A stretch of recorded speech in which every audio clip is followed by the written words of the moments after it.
Hi, Phyllis here from southernfrugal.com. Today we're going to fix a tuna fish casserole.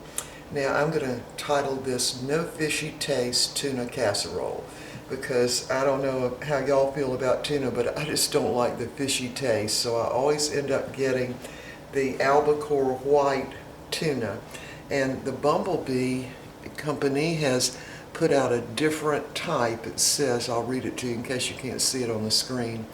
It's Bumblebee, and it's prime fillet solid white albacore packed in water. Now I don't know if you can get an 8-ounce can of that or not. This is the kind they had in our grocery store. So the casserole is going to take 2 of these. So that would be 8 ounces, 4 ounces each. And it's packed in a vegetable broth.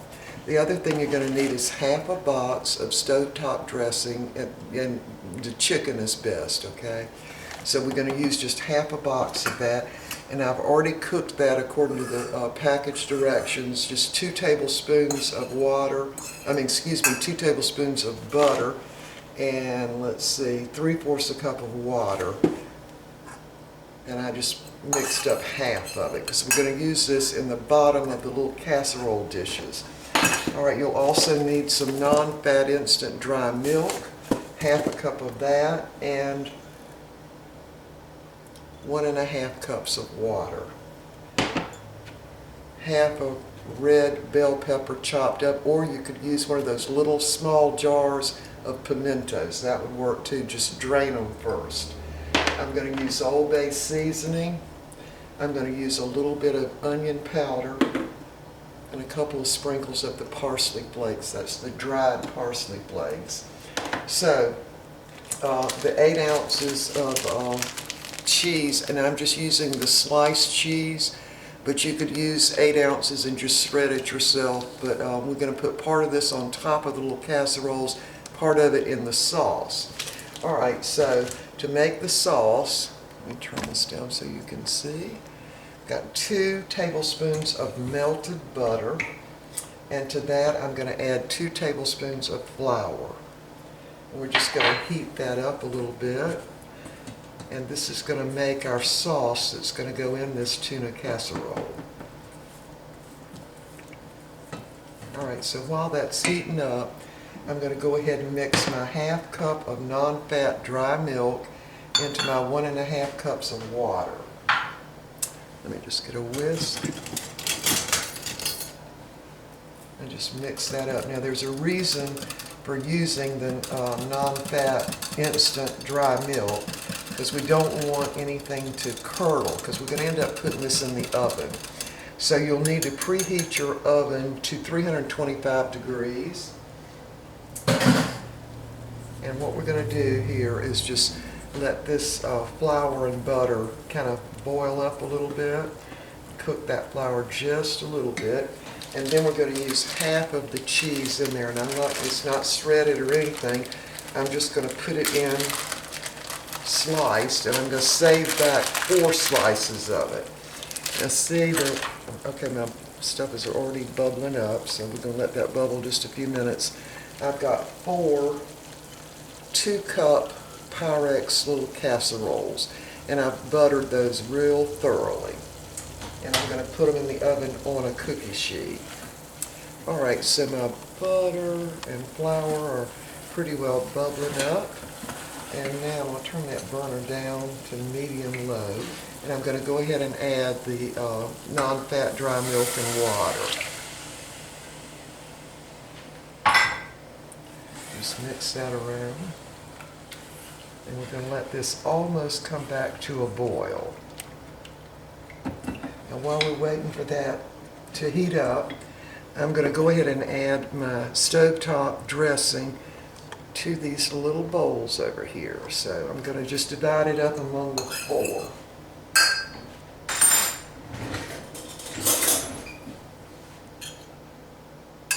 So that's going to be a couple of good tablespoons, heaping tablespoons, in each little dish. Now you can make this in an 8x8 Pyrex dish if you'd like. But anyway, we'll definitely make 4 servings.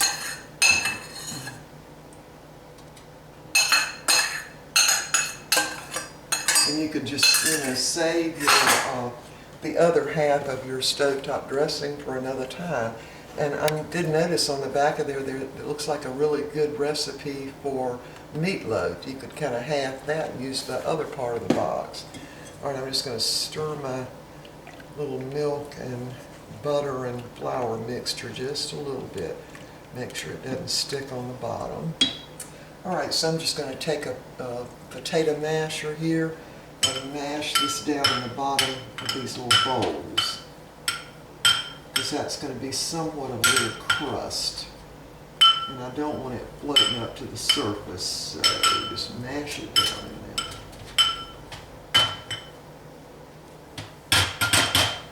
All right. So the next thing I'm going to do is go ahead and open my tuna fish cans and go ahead and get those drained.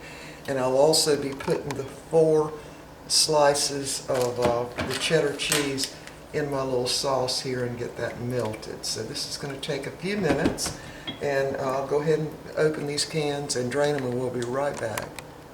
All right, we are back, and I have drained my tuna fish, and this little mixture here, the milk, butter, and flour, is almost at a boil. So I'm going to go ahead and put in 4 of these slices of the cheddar cheese. Let that melt. And this is going to be the sauce that goes in these little casseroles. It won't take it but just a second to melt. Alright. And again, you could use the regular, you know, cheddar cheese and just shred it yourself if you wanted to. You just need to save back enough to go on the top of these. All right, I'm just using my whisk. Getting that smooth. All right, I'm cutting my burner off now because I really don't want this to boil. All right, see, it's pretty well incorporated now. All right, so I'm just going to set that aside for a minute. Here's my tuna fish. Let me turn this up so you can see. There. And well, you want to come a little closer? There. Let me move you around. Sorry for the jiggling. There. All right, so we're going to divide this up into 4 little bunches. And we're just going to put that right down over the stovetop stuffing mix.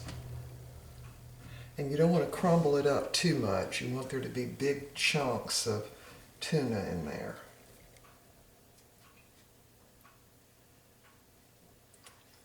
Yeah, we tried this tuna a week or so ago, and I absolutely loved it. You know, as like tuna fish salad, sandwich, and whatever. It was delicious. Not fishy at all. All right, let's see. I think we got that. All right.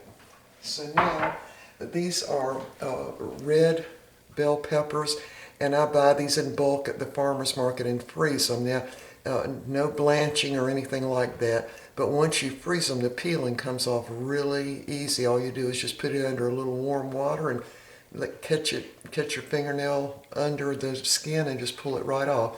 But the alternative to this would be to use a little jar of pimentos that you've drained. All right, so I'm just going to sprinkle those over the top of each one of these.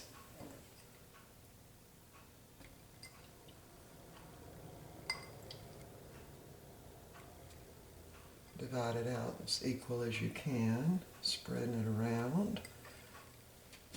Yeah, pimentos would work just as well. Okay, so now we're going to use a little bit of the Old Bay spice. And I'm just going to use a little bit now because the stovetop dressing is already salty. And the tuna, of course, is salty. So we don't really want to add too much more because this Old Bay does have salt in it. So we're just going to use a little bit in each one, about like that. Can y'all see that? There. Yeah, just a little bit. It's about 1/4 of a teaspoon. So if you were making it in the 8x8 little casserole, you just need a teaspoon of this. Just sprinkle that over the tuna and those little peppers. Don't want to get too much because you don't want to make it too salty. And of course, the cheese would have salt in it too. Now I'm going to also sprinkle them with a little bit of onion powder. No salt in this, it's just onion powder. Just a little bit, if I can get any out. Hold on.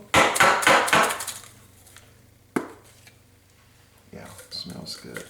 Just a little bit of onion salt. No, excuse me, not onion salt, onion powder. Yeah, and I'm going to use some parsley flakes and just sprinkle those in also.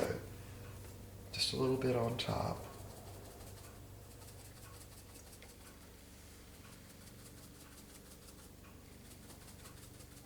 Alright, so now we're ready to add our little cheese mixture. And we'll see if I can divide this out equally among these four. I'm just going to pour it over there.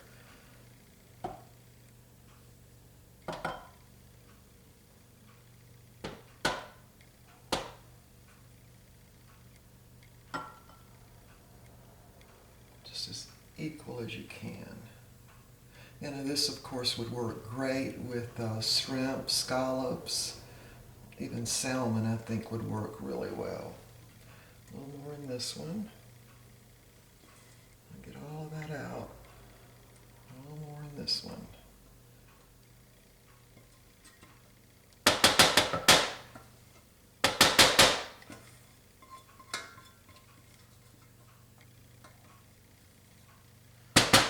Okay, so I'm going to spread that out so it's covering pretty much everything that you've put in there so far. Yeah, I like this in the little Pyrex bowls. And by the way, you can get these little bowls at Walmart. They're the ones that have the little red lid that comes on them. And they hold 2 cups. And they're, of course, they're safe to put in the oven. Okay, so now comes the rest of the cheese. And I guess you could use American cheese if you wanted to, but I do think that the cheddar cheese has a lot more flavor than just regular American cheese. And you can now buy cheddar cheese in slices in most stores now. And just put that right on top. All right, that's all there is to it. Put that up off the pan. So we're just going to put this in the oven for 20 to 30 minutes because everything in here is pretty well already cooked except for the red bell peppers, and it won't take much heat for them to be cooked too. So 20 to 30 minutes, 325 degrees, and this should be ready. And you'll see it kind of bubbling just a little bit. All right, we'll be back when this is done. I wanted to give y'all a look at the recipe. Since I'm not going to be listing it down below in the description. It's 2 cans of Bumblebee prime filet solid white albacore tuna, and those were 4-ounce cans. 1/2 box of stovetop stuffing mix, and I use the chicken and just mix it up according to package directions, just half of the box. 8 ounces of cheddar cheese slices, or just 8 ounces of cheddar cheese, and you can shred it yourself if you'd like. 2 tablespoons of butter, 2 tablespoons of all-purpose flour, 1/2 cup of instant non-fat dry milk, 1½ cups of water. And I used parsley flakes, Old Bay spice, and 1/2 red bell pepper chopped fine, or you could use 1 small jar of pimentos drained. And you want to bake that either in an 8x8 Pyrex dish or 4 Pyrex 2-cup individual bowls. And you want to butter those bowls or the pan for baking. Preheat the oven to 325 degrees. Bake for about 30 minutes or until bubbly. And this will serve 4. So there's a look at it again. No fishy taste tuna casserole is what I'm calling this, because I don't like the tuna fish that tastes fishy, so that's why I developed this recipe for myself. All right, there it is. So y'all could just pause your video and see the recipe. All right, we'll be back when we're ready to eat because this will be done in just a little while. Okay, here are the little tuna casseroles. I just took them out of the oven, and you can see that a little dressing did stay on the bottom. That's what I wanted it to do, and it took about 25 minutes in my oven. All right, so we're going to get the salad ready and our iced tea, and I'll show you what this looks like on the plate. So we'll be back. All right, our casseroles are done, and they've cooled a little bit. And with this, we're having baby spinach. This is organic baby spinach and pear salad, and I've got the fat-free raspberry dressing on that. And what I do is go ahead and peel my pears and cut them up, and we'll just let them soak in that raspberry dressing, which keeps them from oxidizing. And of course, we've got our iced tea. So there's what it looks like. It's pretty simple to make and very, very tasty. All right, we will see y'all next time.